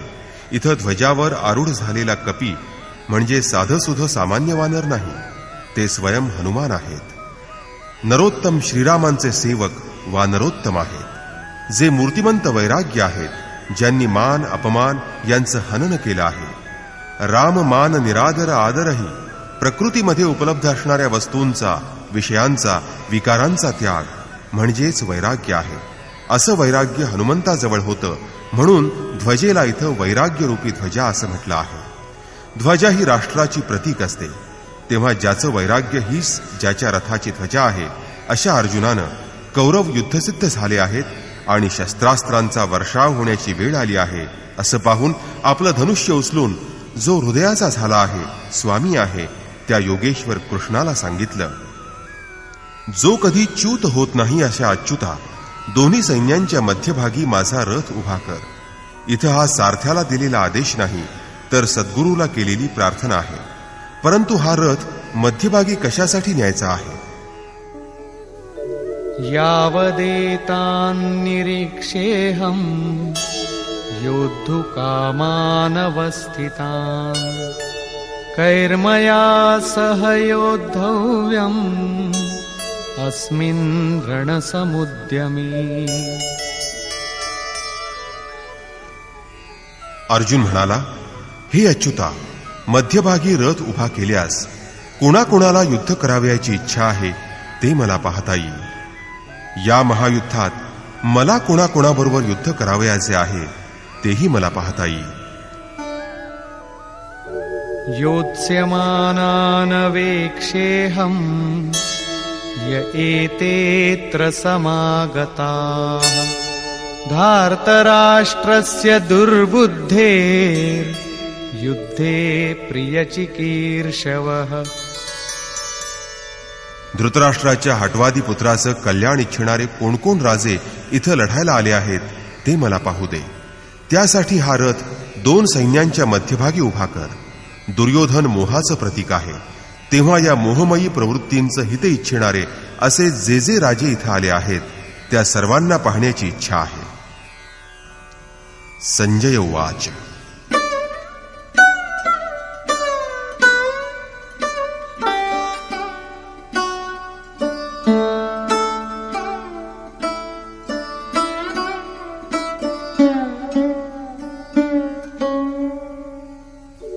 एवमुक्तो ऋषिकेशो गुडाकेशेन भारत सेनयोरुभयोर्मध्ये स्थापयित्वा रथोत्तमम्. भीष्मद्रोणप्रमुखतः सर्वेषां च महीक्षिताम्. उवाच पार्थ पश्यैतान् समवेतान् कुरुनिति. संजय म्हणाला, निद्राजयी अर्जुनानं असं म्हटल्यानंतर हृदयाचा स्वामी भगवान श्रीकृष्णांनी दोन्ही सैन्यामध्ये भीष्म, द्रोण आणि महीक्षिताम म्हणजे शरीररूपी पृथ्वीवर अधिकार गाजवणाऱ्या राजांच्या मध्ये आपला उत्तम रथ उभा केला आणि ते म्हणाले, पार्था, इथं जमलेल्या कौरवांना पहा. इथं उत्तम रथ म्हणजे सोन्या चांदीचा रथ असा अर्थ नाही. या जगाच्या परिभाषेत उत्तमता ही नश्वर शरीराच्या अनुकूलतेवरून किंवा प्रतिकूलतेवरून ठरत असते. ही परिभाषा अपूर्ण आहे. जर आमच्या आत्म्याची आमच्या प्रकृतीला किंवा स्वभावाला साथ असेल, जिथं कसलंही म्हणजे लेशमात्रही मालिन्य नसेल, तेच उत्तम. उत्तम रथाचा अर्थ असा ध्वनित होतो.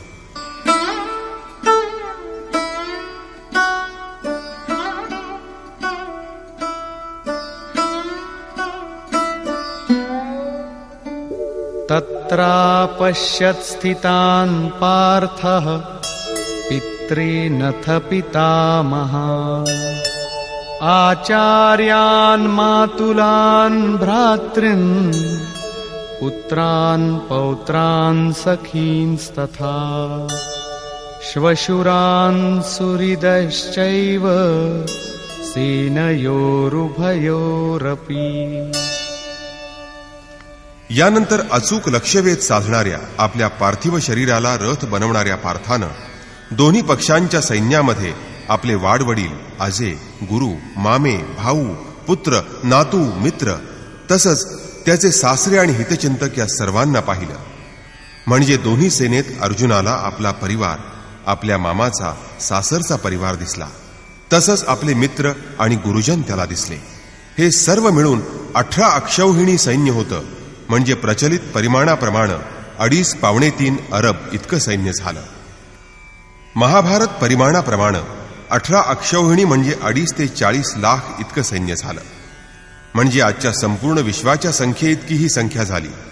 इतक्या लोकांसाठी कधीतरी अन्न समस्या निर्माण झाल्याशिवाय राहणार नाही.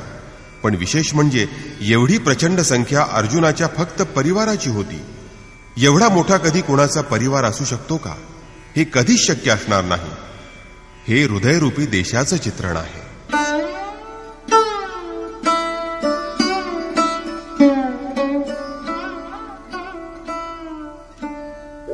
तान् समीक्ष्य स कौन्तेयः सर्वान् बन्धूनवस्थितान् कृपया परयाविष्टो विषीदन्निदमब्रवीत्.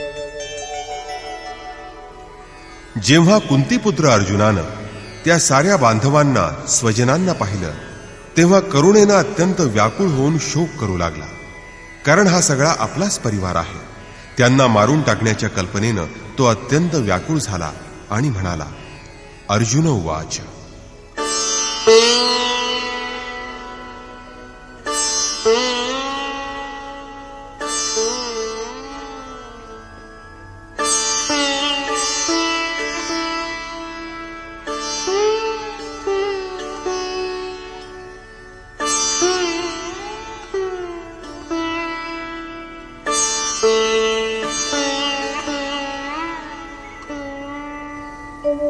दृष्ट्वेमं स्वजनं कृष्ण युयुत्सुं समुपस्थितम् सीदन्ति मम गात्राणि मुखं च परिशुष्यति वेपथुश्च शरीरे मे रोमहर्षश्च जायते.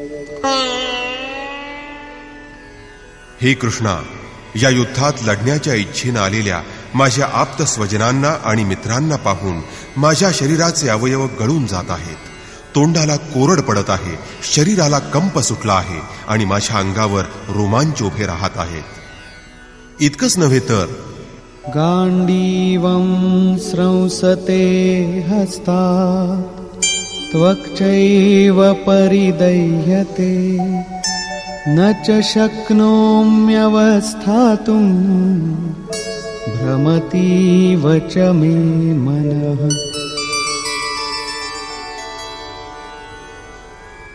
माझं गांडीव धनुष्य माझ्या हातातून गळू लागलं आहे.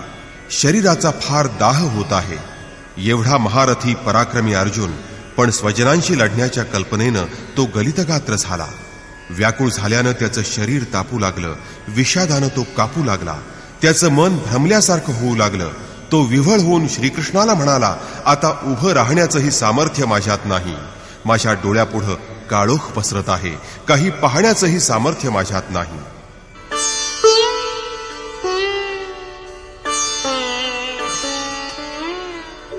निमित्तानि च पश्यामि विपरीतानि केशव न च श्रेयोनुपश्यामि हत्वा स्वजनमाहवे. हे कृष्णा, या युद्धाची लक्षणं चांगली दिसत नाहीत.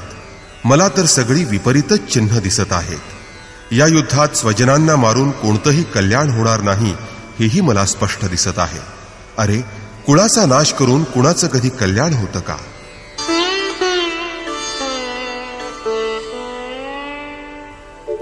न कांक्षे विजयं कृष्ण न च राज्यं सुखानि च किन्नो राज्येन गोविन्द किं भोगैर्जीवितेन वा. संपूर्ण परिवार रणांगणावर उभा आहे, त्याला मारून विजय मिळवणं आणि विजय मिळवलेल्या राज्याचं सुख भोगणं ही गोष्ट अर्जुनाला रुचेना. असं लांछित सुख त्याला नको होतं आणि म्हणून तो श्रीकृष्णाला म्हणाला, हे कृष्णा, मला असा विजय नको आहे. तसंच असं रक्तलांछित राज्य, भोग किंवा असं हे जीवनही मला नको आहे.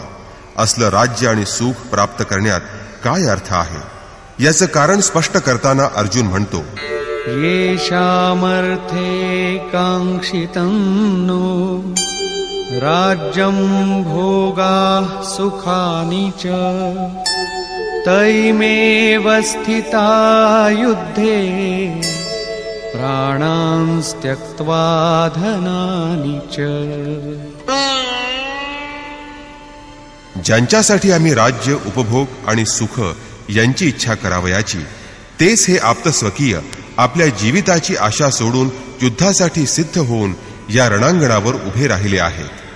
आम्हाला राज्य हवं होतं, सुख, उपभोग, संपत्तीही आम्हाला हवी होती, पण ते सर्व आमच्या आप्त, स्वजन आणि मित्रांसह हवं होतं. त्यांच्यासह ते भोगण्याची इच्छा होती. परंतु ते सर्व आपल्या जीविताची आशा सोडून इथं आले आहेत. तेव्हा आता मला असं राज्य, उपभोग, सुख, संपत्ती काहीही नको आहे. हे सर्व त्यांच्यासाठी आणि त्यांच्यामुळे प्रिय आहे.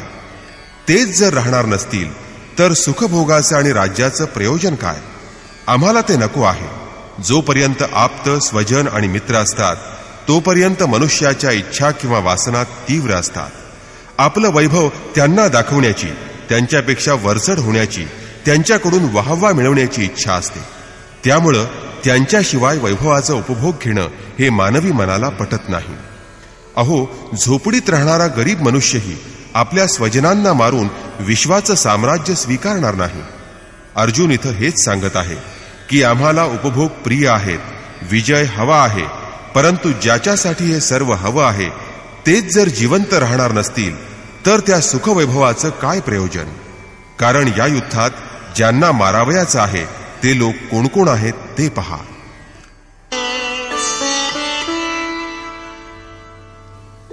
आचार्याः पितरः पुत्राः तथैव च पितामहाः मातुलाः श्वशुराः पौत्राः शालाः संबंधिनस्तथा. या युद्धात गुरु, वडील, पुत्र, आजे, मामा, सासरे, नातू, मेव्हणे असे अनेक नातलग इथं उपस्थित आहेत. एतान्न हन्तुमिच्छामि घ्नतोऽपि मधुसूदन अपि त्रैलोक्यराज्यस्य हेतो किन्नु मही कृते. हे मधुसूदना, मला जरी कोणी त्रैलोक्याचं राज्य देऊ केलं तरी मला ठार मारण्याची इच्छा करणाऱ्या लोकांना मी मारू इच्छित नाही. मग या पृथ्वीची काय कथा? रणांगणावर उभ्या असणाऱ्या 18 अक्षौहिणी सैन्यात अर्जुनाला आपले सर्व स्वकीयच दिसले. वास्तविक अर्जुन म्हणजे करुणा. करुणेनं ओथंबलेल्या प्रत्येक भक्तापुढं उपासनेच्या प्रारंभी हीच समस्या उभी असते. त्यांना वाटतं की भजन, पूजन, उपासना, आराधना करून परमेश्वराची प्राप्ती करून घ्यावी. परंतु एखाद्या अनुभवी सद्गुरूच्या सहवासात किंवा त्याच्या मार्गदर्शनाखाली उपासना करणाऱ्या भक्ताला जेव्हा क्षेत्र आणि क्षेत्रज्ञ यांच्यातील संघर्षाचं स्वरूप समजतं आणि मग आपल्याला खरं कोणाशी लढावयाचं आहे हे समजतं, तेव्हा तो हताश होतो. त्याला असं वाटत असतं की पित्याकडील परिवार, सासूरवाडीचा परिवार, मामाकडील परिवार, इतर सुहृद, मित्र आणि गुरुजन यांच्यासह राहावं, सर्वांनी सुखी असावं, त्यांची नीट व्यवस्था ठेवावी आणि ते करत असतानाच परमेश्वराची उपासना करून त्याचीही प्राप्ती करून घ्यावी. परंतु जेव्हा त्याला समजतं की परमेश्वराची आराधना करण्यासाठी प्रथम सर्व आप्तांनाच सोडावं लागतं, प्रथम त्यांच्याविषयी असणाऱ्या प्रेमाचाच त्याग करावा लागतो, तेव्हा तो व्याकुळ होतो. पूज्य महाराजश्री म्हणायचे, साधू होणं आणि मृत्यू पावणं या दोन्ही गोष्टी एकच आहेत. त्याच्यासाठी जगात कोणीही जिवंत नसतं आणि कोणी जिवंत असलं तर तो मोह, आसक्ती असते. या मोहावर आणि आसक्तीवर विजय मिळवणं हाच साधूंचा खरा विजय असतो. या मोहाचा, आसक्तीचा प्रसार म्हणजे तर आयुष्य असतं. अन्यथा आयुष्यात आमचं काय आहे? तुलसीदास कहचिद विलास जग, बूझत बूझत बुझई. मनाचा प्रसार म्हणजेच हे जगत आहे. योगेश्वर कृष्णानंही मनाच्या प्रसारालाच जगत म्हटलं. जो या मनाच्या प्रसाराला रोखतो त्याच्यावर विजय मिळवतो, तो चराचर जगावर विजय मिळवतो. इहैव तैर्जितः सर्गो येषाम साम्ये स्थितम मनः, असं गीतेत म्हटलेलं आहे. केवळ अर्जुन व्याकुळ झाला असं नव्हे, अनुराग प्रेम सर्वांच्या हृदयात असतं. ज्याच्या हृदयात हे प्रेम आहे, करुणा आहे, ते सर्वच असे व्याकुळ होतात. प्रथम त्यांना वाटतं की भजन पूजनापासून काही फायदा होईल आणि त्यामुळं सर्वजण सुखी होतील, त्यांच्याबरोबर सुखाचा उपभोग घेऊ. परंतु ते जर जिवंतच राहणार नसतील तर सुख मिळवून काय उपयोग? अर्जुनाची दृष्टी राज्यसुखापर्यंतच सीमित होती. त्रैलोक्याच्या साम्राज्य प्राप्तीलाही तो सुखाची पराकाष्ठा समजत होता. त्याच्याही पलीकडे काही सत्य आहे, ही गोष्ट अद्याप अर्जुनाला समजलेली नाही.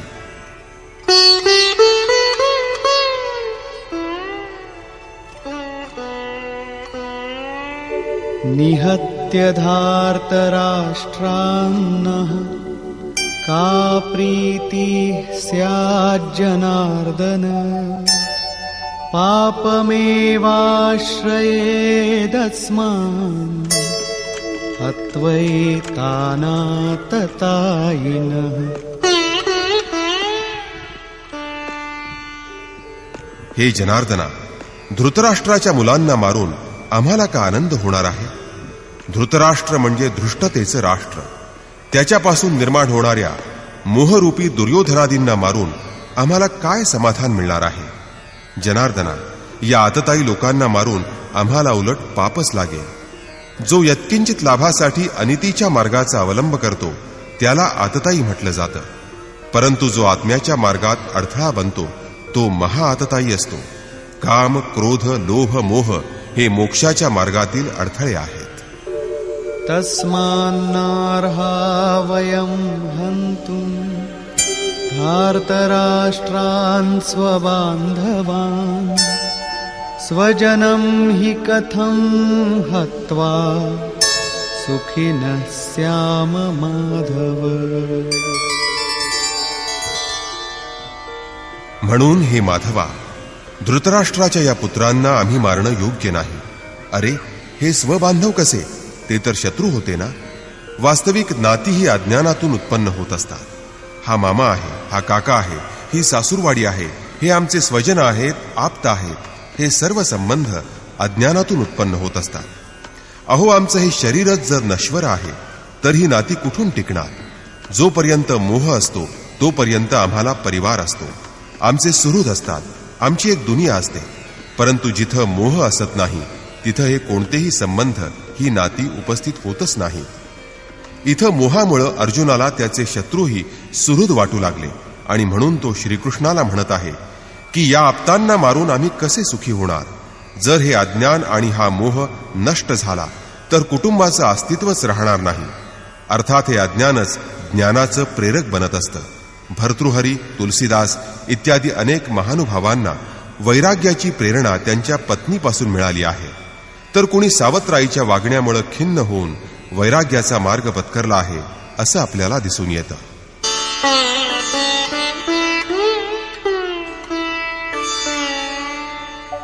यद्यप्येतेन पश्यन्ति लोभोपहत चेतसः, कुलक्षयकृतं दोषम् मित्रद्रोहे च पातकम्.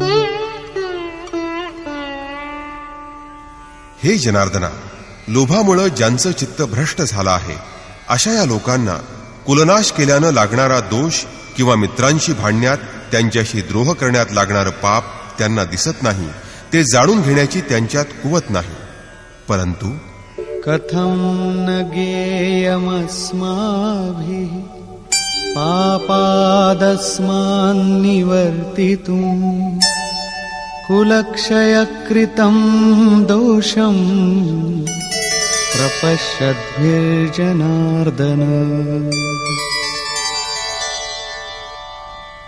हे जनार्दना, मित्रद्रोह करणं किंवा कुलनाश करणं हे महापाप आहे हे आम्हाला समजत असताना या विचारापासून आम्हाला परावृत्त व्हायला नको का? श्रीकृष्णा, मीच हे पाप करत आहे असं नाही, तर आपणही चुकत आहात. इथं अर्जुनानं भगवान श्रीकृष्णावरही दोषारोप केला आहे. इथं तो स्वतःला श्रीकृष्णाच्या बरोबरीचा समजत आहे. प्रत्येक नवीन साधक जेव्हा सद्गुरूला शरण जातो तेव्हा तो स्वतःला सद्गुरूच्या बरोबरीचा समजतो. ज्ञानामध्ये आपण आपल्या गुरूच्या समान आहोत असं त्याला वाटतं. म्हणून इथं अर्जुन म्हणतो की त्या लोकांना जरी ही गोष्ट समजली नाही तरी तुम्ही आम्ही तर ही गोष्ट जाणत आहोत. तेव्हा मित्रद्रोह आणि कुलनाश केल्यानं लागणाऱ्या दोषांबाबत आम्हाला विचार करायला हवा. या कुलनाशानं काय घडतं?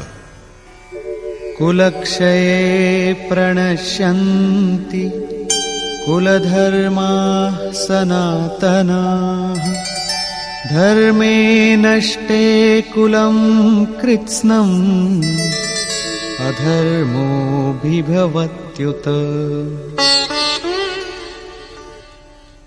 कुलाचा क्षय झाला की परंपरागत कुलधर्म नष्ट होतात. इथं अर्जुन परंपरागत कुलधर्म आणि कुलाचार यांनाच सनातन धर्म समजत होता. जेव्हा धर्म नष्ट होतो तेव्हा संपूर्ण कुलावर अधर्माचा पगडा बसतो. संपूर्ण कुळ पापाखाली चिरडलं जातं.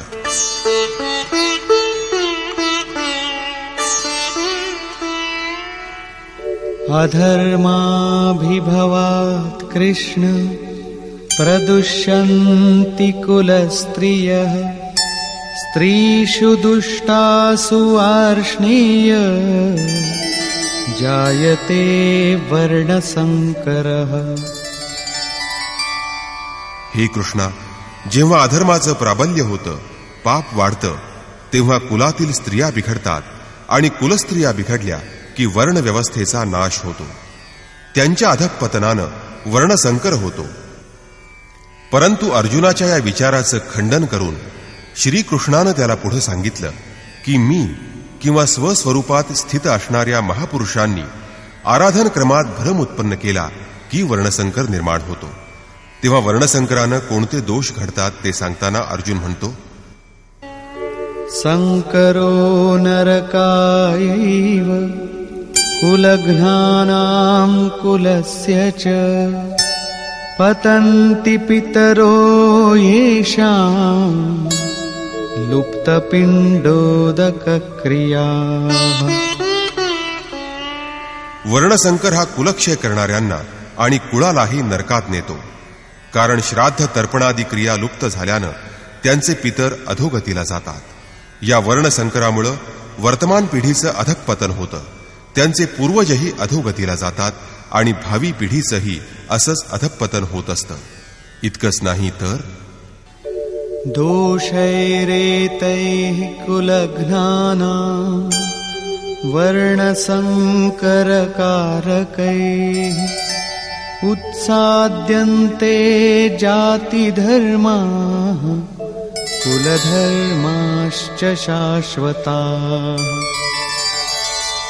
कुलक्षय करणाऱ्यांच्या या वर्णसंकरकारक दोषांनी जातीधर्म आणि शाश्वत परंपरागत कुलधर्म उद्ध्वस्त होतात. अर्जुनाला असं वाटत होतं की कुलधर्म हा सनातन आहे, कुलधर्म शाश्वत आहे. परंतु श्रीकृष्णानं त्याच्या या विचारांचं खंडन करून त्याला सांगितलं की आत्मा हाच सनातन शाश्वत धर्म आहे. वास्तविक या सनातन धर्माचं ज्ञान होण्यापूर्वी मनुष्य धर्माच्या नावावर एखाद्या रूढीला धर्म समजतो. अर्जुनाला यामुळंच कुलधर्म हा सनातन धर्म वाटला. परंतु कुलधर्म म्हणजे श्रीकृष्णाच्या मते एक रूढी आहे. उत्सन्न कुलधर्माणां मनुष्याणां जनार्दन नरके नियतं वासो भवतीत्यनुशुश्रुम. हे जनार्दना, ज्या लोकांचे कुलधर्म नष्ट झाले आहेत त्यांना नरकवास प्राप्त होतो असं ऐकलं आहे. त्यांचा केवळ कुलधर्मच नष्ट होत नाही तर शाश्वत सनातन धर्म नष्ट होत असतो. जेव्हा धर्मच नष्ट होतो तेव्हा धर्म नष्ट करणाऱ्या लोकांना अनंत कालापर्यंत नरकवास भोगावा लागतो असं ऐकलं आहे. अर्थात पाहिलं नाही, केवळ ऐकलं आहे. अहो बत महत् पापं कर्तुं व्यवसिता वयं यद्राज्य सुखलोभेन हन्तुं स्वजनमुद्यताः. अहो, आम्ही बुद्धिमान असूनही केवढं महत्पाप करण्यास उद्युक्त झालो आहोत. राज्याच्या आणि सुखाच्या लोभानं आम्ही स्वजनांना मारण्यास सिद्ध झालो आहोत. इथं अर्जुन स्वतःला बुद्धिमान ज्ञानी समजत आहे. प्रथम प्रत्येक साधक स्वतःला असं ज्ञानीच समजत असतो. महात्मा बुद्ध म्हणतात, जेव्हा मनुष्याचं ज्ञान अधुरं अर्धवट असतं तेव्हा तो स्वतःला महान ज्ञानी समजत असतो. परंतु तो जेव्हा खरं ज्ञान प्राप्त करू लागतो तेव्हा तो स्वतःला महामूर्ख समजू लागतो. याप्रमाणे इथं अर्जुन स्वतःला ज्ञानी समजत आहे. म्हणून तो प्रत्यक्ष भगवान श्रीकृष्णालाही समजावत आहे की आम्ही जे पाप करावयास निघालो आहे त्यानं कोणतंही कल्याण साधणार नाही. आम्ही राज्याच्या आणि सुखाच्या लोभानं कुलनाश करावयास तयार झालो आहोत. आम्ही खरोखर फार मोठी चूक करीत आहोत. आणि हे श्रीकृष्णा, तूही आमच्याबरोबर मोठी चूक करीत आहेस. परमज्ञानी आणि परिपूर्ण असणाऱ्या भगवान श्रीकृष्णालाही असं म्हणून अर्जुनानं चांगलाच धक्का दिला. आणि शेवटी तो आपला निर्णय देतो.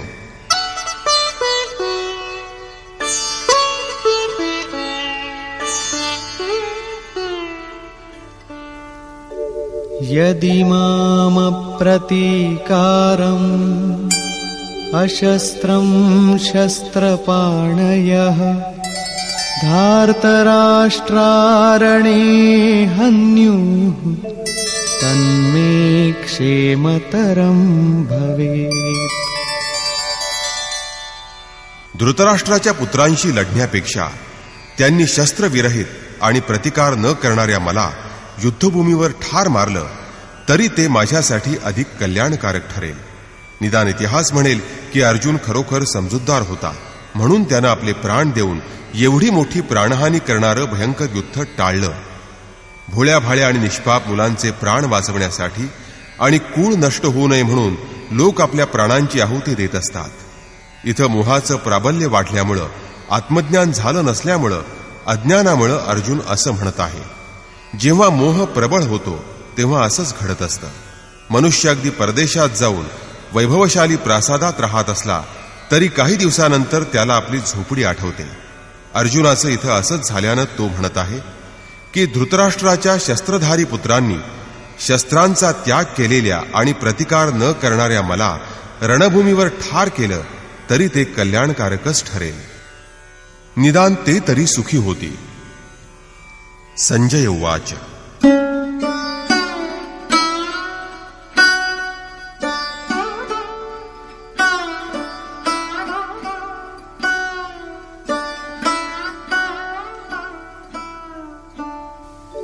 एवमुक्त्वार्जुनः संख्ये रथोपस्थ उपाविशत् विसृज्य सशरं चापं शोकसंविघ्नमानसः. संजय धृतराष्ट्राला म्हणाला की दुःखानं अति व्याकुळ झालेल्या अर्जुनानं असं म्हणून आपलं धनुष्य आणि बाण बाजूला ठेवून दिले आणि रथाच्या मागील भागात खाली जाऊन बसला. याचाच अर्थ क्षेत्र आणि क्षेत्रज्ञ यांच्या संघर्षात भाग न घेता तो त्या संघर्षातून बाजूला झाला. निष्कर्ष. भगवद्गीता म्हणजे क्षेत्र आणि क्षेत्रज्ञ यांच्या संघर्षाचं निरूपण आहे.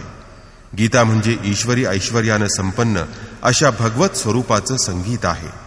हे संगीत जिथं होतं ते युद्ध क्षेत्र आहे शरीर. या शरीरात दोन प्रवृत्ती वसत असतात, एक धर्मक्षेत्र आणि दुसरं कुरुक्षेत्र. इथं त्या दोन्ही क्षेत्रातील सेनांचं स्वरूप आणि त्यांच्या सामर्थ्याचा आधार काय आहे ते सांगितलं. शंखध्वनींनी त्यांच्या पराक्रमाचा परिचय करून दिला. त्यानंतर ज्या सेनांबरोबर युद्ध करावयाचं आहे तिचं निरीक्षण झालं. ती सेना 18 अक्षौहिणी म्हणजे जवळजवळ 3 अब्ज इतकी विशाल होती असं म्हटलं आहे. परंतु ती अनंत अमर्याद आहे. प्रकृतीचे 2 दृष्टिकोन आहेत. एक इष्टोन्मुखी प्रवृत्ती दैवी संपदा आणि दुसरी बहिर्मुखी प्रवृत्ती आसुरी संपदा. दोन्ही प्रकृतीची स्वरूपं आहेत. फक्त एक कल्याणकारक मार्गानं प्रयाण करत असते, परधर्म परमात्म्याकडे घेऊन जात असते, तर दुसरी प्रकृतीला दिलासा देत असते. पहिली दैवी संपदा प्राप्त करून आसुरी संपदेचा नाश करते आणि मग शाश्वत सनातन परब्रह्माचा साक्षात्कार होतो. मग दैवी संपदेची आवश्यकताही कमी होत जाते आणि मग युद्धाचा निकाल किंवा परिणामही समजला जातो. अर्जुन जेव्हा सैन्याचं निरीक्षण करतो तेव्हा ज्यांना मारावयाचं आहे तो सगळा आपला परिवार आहे, आप्त मित्र स्वजन आहेत असं त्याला दिसतं. जेवढा आपला संबंध तेवढंच आपलं जग असं प्रत्येकाला वाटत असतं. इथं अर्जुनालाही तसंच वाटलं आहे. दयाशीलतेच्या पहिल्या टप्प्यात पारिवारिक मोह अडसर रूप बाधक ठरत असतो. परंतु जेव्हा साधकाला समजतं की या मधुर संबंधानंच भयंकर विच्छेद होणार आहे, आपण त्यांना जसे समजतो तसे ते संबंध मधुर नाहीत, तेव्हा साधक घाबराघुबरा होतो. त्याला प्रथम स्वजनासक्तीला मारणं अयोग्य अनिष्ट वाटतं आणि म्हणून तो प्रचलित रूढीमध्येच आपल्या संरक्षणाचा उपाय शोधू लागतो. इथं अर्जुनानं असंच केलं आहे. इथं तो म्हणतो, कुलधर्म हाच सनातन शाश्वत धर्म आहे. या युद्धामुळे हा सनातन धर्म नष्ट होईल. कुळातील स्त्रियांचं अधःपतन होईल, त्यातून वर्णसंकर होईल आणि त्यामुळे संपूर्ण कुळात आणि कुलक्षयी लोकांना अनंत कालपर्यंत नरकवास भोगावा लागेल. म्हणून आपल्या सनातन धर्माचं रक्षण करण्यासाठी इथं अर्जुन व्याकुळ झाला आहे. तो श्रीकृष्णाला विचारतो की आम्ही लोक बुद्धिमान आणि विवेकी असताना आम्ही हे महापाप का करावं.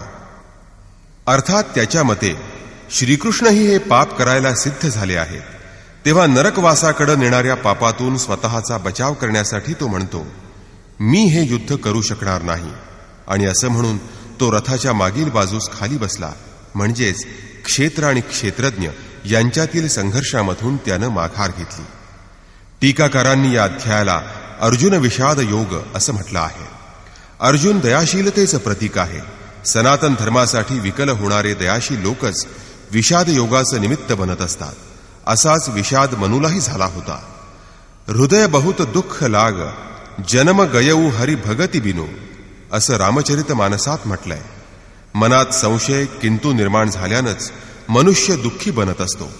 अर्जुनाच्या मनात असा संदेह निर्माण झाला की या युद्धामुळं कुलक्षय होईल आणि त्यामुळं वर्णसंकर निर्माण होईल आणि वर्णसंकरामुळं आमच्या सर्व कुलाला अनंत काळपर्यंत नरकवास भोगावा लागेल. कुलधर्मालाच त्यानं सनातन धर्म समजल्यानं तो नष्ट होण्याचं दुःख त्याला झालं आणि त्या दुःखानं तो विव्हळ झाला. आणि म्हणून या अध्यायाला संशय विषाद योग असं खरं म्हणायला हवं.